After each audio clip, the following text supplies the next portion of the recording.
Welcome back to Another World Audiobooks. Hopefully my editing magic here reduces the noise of the air conditioning unit in the background. I did you the favor of not having the air conditioning unit running while I was recording the actual chapter of the episode, but it is way too hot for me to not have it on while I'm doing the intro and outro, so hope you can tolerate it here. I've been giving the podcast a lot of thought recently, and just wanted to hear from you guys, like, what would make Another World Audiobooks more valuable to you? So I want to make the best podcast that I can. So is it longer episodes? Would you prefer shorter episodes more often? I'd love to get us to that point where we are getting through a lot more books on a lot speedier of a clip. Do you want to keep with fiction? Would you be interested in some non-fiction? I would love to hear from you. What your thoughts are about the podcast, how I can make this the best podcast that you listen to and the one that you want to keep listening to. So if you want to hit me up, anotherworldaudiobooks@gmail.com. I would love to hear your thoughts about the best way to make the podcast even better. So hit me up and let's jump right into the next episode. Without further ado, I give you the next chapter of The Beasts of Tarzan. Chapter 13. Escape. For a moment, Rokov stood sneering down upon Jane Clayton. Then his eyes fell to the little bundle in her lap. Jane had drawn one corner of the blanket over the child's face, so that to one who did not know the truth, it seemed but to be sleeping. "You have gone to a great deal of unnecessary trouble," said Rokov, "to bring the child to this village. If you had attended to your own affairs, I should have brought it here myself. You would have been spared the dangers and fatigue of the journey. But I suppose I must thank you for relieving me of the inconvenience of having to care for a young infant on the march. This is the village to which the child was destined from the first. Macumazahn will rear him carefully, making a good cannibal of him, and if you ever chance to return to civilization, it will doubtless afford you much food for thought as you compare the luxuries and comforts of your life with the details of the life your son is living in the village of Macumazahn. Again, I thank you for bringing him here for me, and now I must ask you to surrender him to me, that I may turn him over to his foster parents." As he concluded, Rokov held out his hands for the child, a nasty grin of vindictiveness upon his lips. To his surprise, Jane Clayton rose and, without a word of protest, laid the little bundle in his arms. "Here is the child," she said. "Thank God, he is beyond your power to harm." Grasping the import of her words, Rokov snatched the blanket from the child's face to seek confirmation of his fears. Jane Clayton watched his expression closely. She had been puzzled for days for an answer to the question of Rokov's knowledge of the child's identity. If she had been in doubt before, the last shred of that doubt was wiped away as she witnessed the terrible anger of the Russian as he looked upon the dead face of the baby, and realized that, at the last moment, his dearest wish for vengeance had been thwarted by a higher power. Almost throwing the body of the child back into Jane Clayton's arms, Rokov stamped up and down the hut, pounding the air with his clenched fists and cursing terribly. At last he halted in front of the young woman, bringing his face down close to hers. "You are laughing at me!" he shrieked. "You think that you have beaten me, eh? I'll show you, as I have shown the miserable ape you call husband, what it means to interfere with the plans of Nicholas Rokov. You have robbed me of the child. I cannot make him the son of a cannibal chief, but—" and he paused, as though to let the full meaning of his threat sink deep. "I can make the mother the wife of a cannibal, and that I shall do, after I have finished with her myself." If he had thought to wring from Jane Clayton any sign of terror, he failed miserably. She was beyond that. Her brain and nerves were numb to suffering and shock. To his surprise, a faint, almost happy smile touched her lips. She was thinking, with thankful heart, that this poor little corpse was not that of her own wee Jack, and that, best of all, Rokov evidently did not know the truth. She would have liked to have flaunted the fact in his face, but she dared not. If he continued to believe that the child had been hers, so much safer would be the real Jack wherever he might be. She had, of course, no knowledge of the whereabouts of her little son. She did not know, even, that he still lived, and yet there was the chance that he might.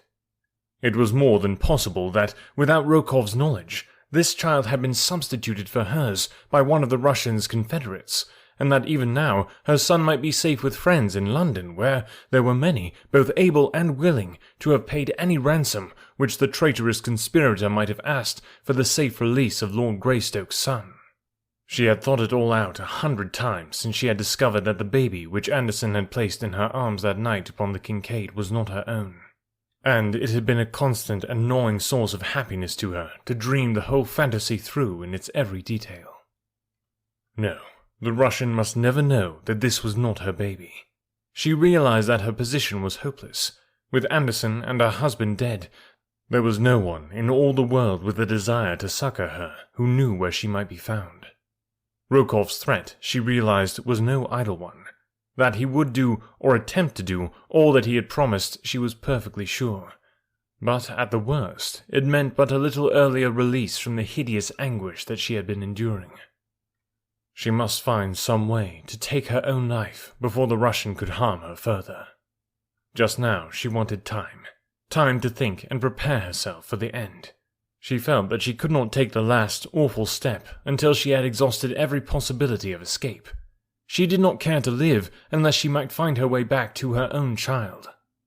But, slight as such a hope appeared, she would not admit its impossibility until the last moment had come, and she faced the fearful reality of choosing between the final alternatives, Nicholas Rokov on one hand, and self-destruction upon the other. "Go away," she said to the Russian. "Go away, and leave me in peace with my dead. Have you not brought sufficient misery and anguish upon me without attempting to harm me further? What wrong have I ever done you that you should persist in persecuting me?" "You are suffering for the sins of the monkey you chose, when you might have had the love of a gentleman, of Nicholas Rokov," he replied. "But where is the use in discussing the matter? We shall bury the child here, and you will return with me at once to my own camp. Tomorrow I shall bring you back, and turn you over to your new husband, the lovely Mademoiselle. Come." He reached out for the child. Jane, who was on her feet now, turned away from him. "I shall bury the body," she said. "Send some men to dig a grave outside the village." Rokov was anxious to have the thing over and get back to his camp with his victim. He thought he saw in her apathy a resignation to her fate. Stepping outside the hut, he motioned her to follow him, and a moment later, with his men, he escorted Jane beyond the village, where beneath a great tree the black scooped a shallow grave. Wrapping the tiny body in a blanket, Jane laid it tenderly in the black hole, and, turning her head that she might not see the mouldy earth falling upon the pitiful little bundle, she breathed a prayer beside the grave of the nameless waif that had won its way to the innermost recesses of her heart. Then, dry-eyed but suffering, she rose and followed the Russian through the Stygian blackness of the jungle, along the winding leafy corridor that led from the village of Mademoiselle, the Black Cannibal, to the camp of Nicholas Rokov, the White Fiend. Beside them, in the impenetrable thickets that fringed the path, rising to arch above it and shut out the moon, the girl could hear the stealthy, muffled footfalls of great beasts, and ever round about them rose the deafening roars of hunting lions, until the earth trembled to the mighty sound. The porters lighted torches now, and waved them upon either hand to frighten off the beasts of prey. Rokov urged them to greater speed, and from the wavering note in his voice, Jane Clayton knew that he was weak from terror. The sounds of the jungle night recalled most vividly the days and nights that she had spent in a similar jungle with her forest god, with the fearless and unconquerable Tarzan of the apes. Then there had been no thoughts of terror, though the jungle noises were new to her, and the roar of a lion had seemed the most awe-inspiring sound upon the great earth. How different would it be now, if she knew that he was somewhere there in the wilderness seeking her. Then indeed would there be that for which to live, and every reason to believe that succor was close at hand. But he was dead. It was incredible that it should be so. There seemed no place in death for that great body and those mighty thews. Had Rokov been the one to tell her of her lord's passing, she would have known that he lied. There could be no reason, she thought, why Macumazahn should have deceived her. She did not know that the Russian had talked with the savage a few minutes before the chief had come to her with his tale. At last, they reached the rude boma that Rokov's porters had thrown up round the Russians' camp. Here they found all in turmoil. She did not know what it was all about, but she saw that Rokov was very angry, and from bits of conversation which she could translate, she gleaned that there had been further desertions while she had been absent, and that the deserters had taken the bulk of his food and ammunition. When he had done venting his rage upon those who remained, he returned to where Jane stood under guard of a couple of his white sailors. He grasped her roughly by the arm and started to drag her toward his tent. The girl struggled and fought to free herself, while the two sailors stood by, laughing at the rare treat. Rokov did not hesitate to use rough methods when he found that he was to have difficulty in carrying out his designs. Repeatedly he struck Jane Clayton in the face, until at last, half-conscious, she was dragged within his tent. Rokov's boy had lighted the Russian's lamp, and now, at a word from his master, he made himself scarce. Jane had sunk to the floor in the middle of the enclosure. Slowly, her numb senses were returning to her, and she was commencing to think very fast indeed. Quickly, her eyes ran round the interior of the tent, taking in every detail of its equipment and contents. Now the Russian was lifting her to her feet, and attempting to drag her to the camp cot that stood at one side of the tent. At his belt hung a heavy revolver. Jane Clayton's eyes riveted themselves upon it. Her palm itched to grasp it. She feigned again to swoon, but through her half-closed lids she waited her opportunity. It came just as Rokov was lifting her upon the cot. A noise at the tent door behind him brought his head quickly about and away from the girl. The butt of the gun was not an inch from her hand. With a single lightning-like move, she snatched the weapon from its holster, and at the same instant Rokov turned back toward her, realizing his peril. She did not dare fire for fear the shot would bring his people about him, and with Rokov dead, she would fall into hands no better than his, and to a fate probably even worse than he alone could have imagined. The memory of the two brutes who stood and laughed as Rokov struck her was still vivid.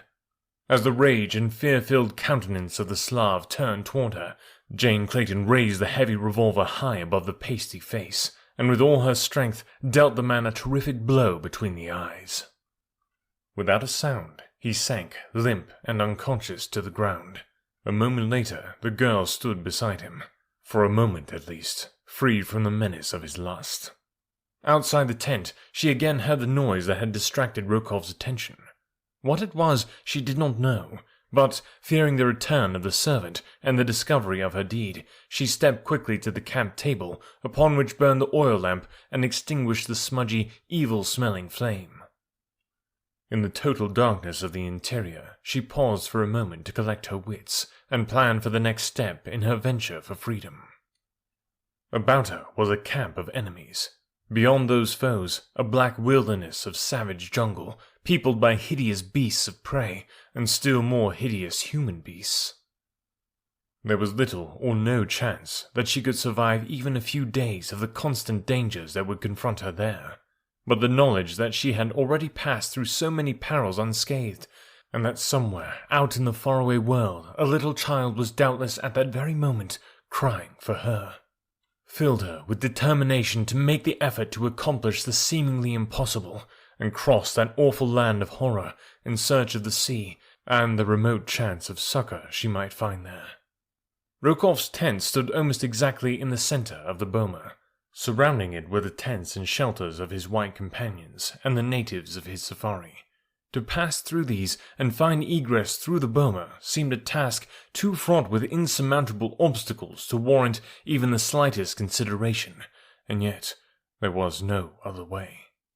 To remain in the tent until she could be discovered would be to set at naught all that she had risked to gain her freedom, and so, with stealthy step and every sense alert, she approached the back of the tent to set out upon the first stage of her adventure.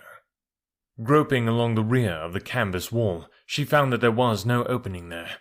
Quickly she returned to the side of the unconscious Russian. In his belt, her groping fingers came upon the hilt of a long hunting knife, and with this she cut a hole in the back wall of the tent. Silently, she stepped without. To her immense relief, she saw that the camp was apparently asleep.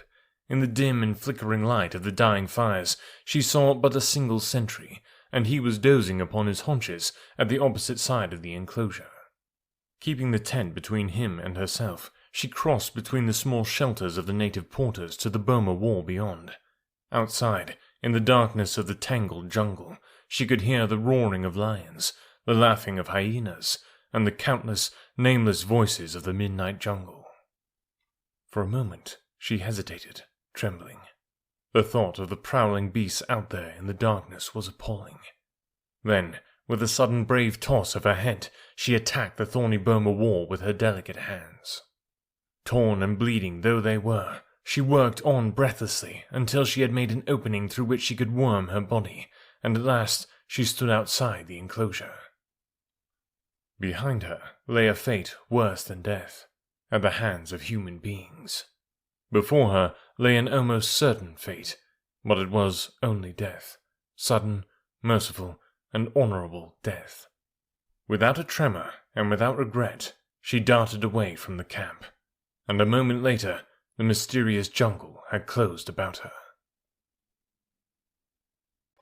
And I know a lot of Edgar Rice Burroughs' writing is very dramatic, but some of the stuff he comes up with is quite compelling, and especially when you kind of like put yourself into that situation. Like, you imagine if you were escaping from guys who were trying to capture you and just running off into the black jungle. That would be quite intense. I hope you guys are enjoying the book so far. Like I said at the start, I really do want to, I've been giving the podcast a lot of thought, trying to figure out the best way to make this more valuable to you. This is definitely a labor of love. I wouldn't have been doing it for the last 5 years and 400 plus episodes if it wasn't, obviously. But it would be nice, to just turn this into a bit more of a thing. I was reading about another podcast that has a lot less production value than this, but their Patreon, on their Patreon, they're making the estimates for between $300,000 and $400,000 per month of their Patreon. So obviously they're delivering a lot of great value to somebody or something. Otherwise, I don't think that would be happening. So it's pretty crazy. I would love to get to the point with this podcast, but I don't know if we'll get there. But I would love to head in that direction. I think improving the podcast, making longer episodes, more frequent episodes, would definitely help in that direction. So I'd love to hear from you. What would make Another World Audiobooks better for your listening enjoyment, and make it something that you might even consider supporting via a Patreon or something like that. Make it something that you would want to tell your friends and family about and just spread the word about. It seems like a lot of that's not even happening. So I want to improve the podcast to the point where it's just a no-brainer, and that people have to share it and have to support it because they just love it so much. That's really the goal with what I'm doing here. So if you have any suggestions, I would love to hear from you. Again, that's anotherworldaudiobooks@gmail.com, and you can always go to anotherworldaudiobooks.com and you can just find the contact information right there. So thanks guys again for listening, and we'll catch you next week.